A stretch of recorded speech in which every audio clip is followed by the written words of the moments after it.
A Revolução Russa de 1917 foi um evento histórico de grande importância, que teve repercussões em todo o mundo. Diversas teorias e especulações surgiram ao longo dos anos sobre as influências externas que contribuíram para o sucesso da Revolução. Entre essas teorias, destaca-se a relação entre Wall Street, o centro financeiro dos Estados Unidos, e os bolcheviques, o grupo revolucionário liderado por Lenin. Neste vídeo, examinaremos a conexão entre Wall Street e a Revolução Russa de 1917. Exploraremos as teorias que sugerem que banqueiros e financistas internacionais apoiaram secretamente os bolcheviques, visando seus próprios interesses econômicos. Ao longo do vídeo, apresentaremos evidências e análises que ajudarão a compreender melhor essa relação complexa e controversa. Os financiadores da Revolução de Março de 1917. Para entender a relação entre Wall Street e a Revolução Russa, é importante analisar os eventos que precederam a Revolução. Entre 1905 e 1917, Jacob Schiff, da Kuhn Loeb Co., em Nova York, foi o principal financiador do movimento revolucionário russo. Schiff forneceu fundos para a distribuição de propaganda revolucionária entre os prisioneiros de guerra russos no Japão, por meio do jornalista americano George Kennan. Segundo relatos de Kennan, graças ao financiamento de Schiff, cerca de 50 mil soldados russos foram influenciados pelo movimento revolucionário, preparando o terreno para a Revolução de Março de 1917. Essa revolução, por sua vez, abriu caminho para o subsequente golpe bolchevique em outubro do mesmo ano. O apoio de Wall Street ao golpe bolchevique. Surpreendentemente, os banqueiros de Wall Street e da cidade de Londres receberam com entusiasmo a queda do czarismo e a ascensão dos bolcheviques ao poder. Apesar das alegações de motivações patrióticas, acredita-se que o apoio financeiro aos bolcheviques por parte desses banqueiros tinha interesses econômicos subjacentes. O principal objetivo desse apoio era liberar os recursos subdesenvolvidos da Rússia para o mercado mundial. Assim como vemos nos dias atuais com figuras como George Soros. A motivação era facilitar a exploração dos recursos russos em benefício do capital internacional. Esses banqueiros acreditavam que apoiar os bolcheviques os tornaria favoráveis aos aliados na guerra contra a Alemanha. A visão de Henry Wickham Stead e Samuel Gompers. Diversas fontes, incluindo agências de inteligência aliadas, confirmaram o apoio financeiro dos banqueiros internacionais aos bolcheviques. Henry Wickham Stead, editor do The London Times, e Samuel Gompers, líder da Federação Americana do Trabalho, foram dois indivíduos que observaram atentamente essa relação. Em relatos de primeira mão, Stead afirmou que os interesses financeiros internacionais estavam trabalhando ativamente pelo reconhecimento do regime bolchevique, visando a abertura dos recursos russos para a exploração capitalista. Ele identificou Jacob Schiff, da Kuhn Loeb Co., como um dos principais banqueiros envolvidos nesse apoio.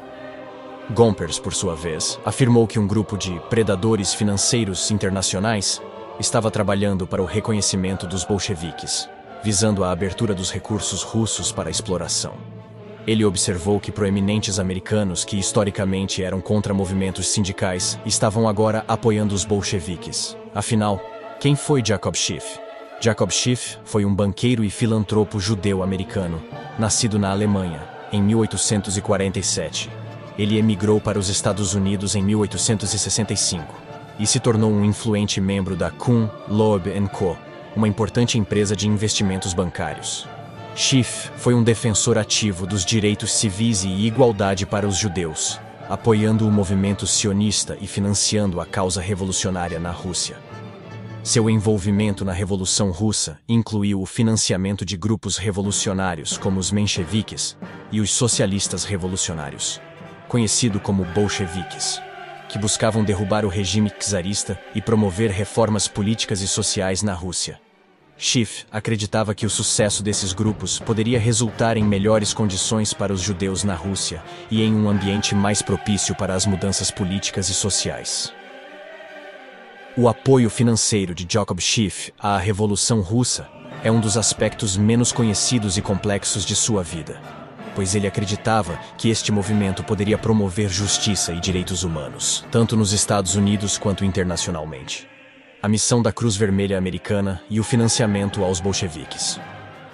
Um exemplo concreto do apoio financeiro aos bolcheviques foi a missão da Cruz Vermelha Americana, liderada pelo coronel William Boyce Thompson. No entanto, evidências sugerem que a missão foi uma fachada para os interesses comerciais e financeiros dos negócios envolvidos. Thompson forneceu fundos tanto para os revolucionários sociais quanto para os bolcheviques, visando espalhar a propaganda deles na Alemanha e Áustria. A visão de Wall Street sobre os bolcheviques. A posição de Wall Street em relação aos bolcheviques é bastante intrigante. Embora os bolcheviques fossem considerados inimigos pelos interesses capitalistas, alguns banqueiros e financistas enxergavam oportunidades econômicas na nova ordem política russa. Esse apoio financeiro tinha o objetivo de garantir um campo para a exploração dos recursos russos por parte de interesses judaicos e alemães. Essa visão de Wall Street sobre os bolcheviques foi amplamente documentada na época, despertando críticas e questionamentos sobre os princípios morais e as motivações ocultas dos financistas internacionais. O reconhecimento dos bolcheviques e suas consequências. Apesar das controvérsias e dos interesses econômicos envolvidos, os bolcheviques foram amplamente reconhecidos pela comunidade financeira internacional. As negociações da Conferência Econômica Internacional de Gênova e as pressões dos financistas internacionais foram fatores determinantes nesse reconhecimento. No entanto, o apoio aos bolcheviques gerou consequências inesperadas. Nos Estados Unidos, por exemplo, a opinião pública reagiu negativamente ao reconhecimento dos bolcheviques, o que gerou um impacto na imagem do presidente Wilson e na Liga das Nações. Conclusão: é inegável que Wall Street e a comunidade financeira internacional tiveram influência na Revolução Russa, seja através do financiamento de propaganda revolucionária, da missão da Cruz Vermelha Americana ou do reconhecimento dos bolcheviques. Os desdobramentos da Revolução e o subsequente estabelecimento do regime comunista, sob liderança de Vladimir Lenin, resultaram em várias consequências negativas. A implementação de uma economia planificada e a coletivização forçada da agricultura, bem como outras políticas do governo comunista, de fato resultaram em fome, assassinatos e dificuldades econômicas que afetaram a população russa. A falta de liberdade e da livre iniciativa numa economia centralizada também teve impactos adversos na prosperidade econômica e no bem-estar geral do povo russo. Enquanto Jacob Schiff pode ter tido boas intenções ao apoiar a Revolução Russa, é inegável que esses eventos foram destruidoras e, em muitos aspectos, prejudiciais para o povo russo e ao leste europeu. Isso ilustra como os esforços de apoio a movimentos revolucionários podem ter resultados imprevistos e negativos, mesmo que originados de boas intenções. Esperamos que essas informações estimulem discussões e aprofundem o entendimento sobre esse período crucial da história mundial.